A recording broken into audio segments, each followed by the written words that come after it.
Reasons why you're not standing out as a lash artist. Number one, you're not giving detailed consultations.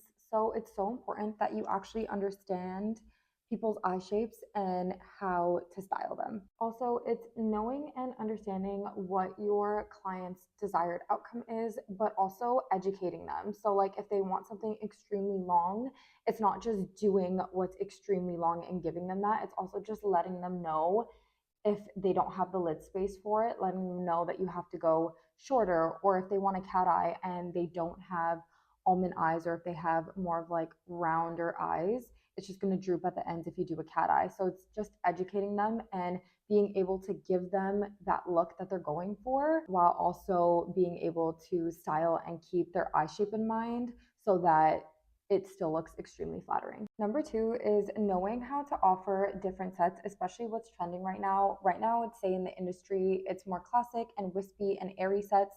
And knowing how to do those sets is going to take you really far in the industry. Number three is having different dimensions and diameters and curls that you work with in order to be able to give really nice and customized sets tailored to your clients.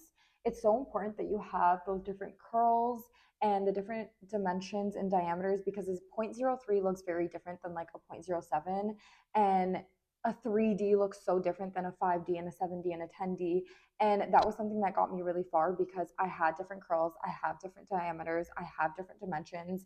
And so I'm really able to customize the look for each person.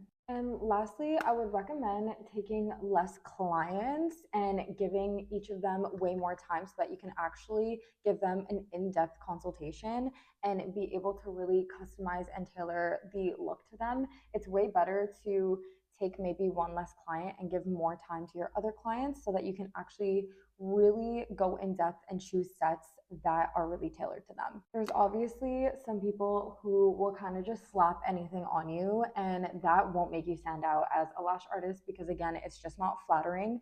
So it's so important that as a lash artist, you actually style your clients and you're able to choose sets that suit them and you're not just slapping anything on them. It's important that you actually take the time to really customize each set to your client and their eye shape.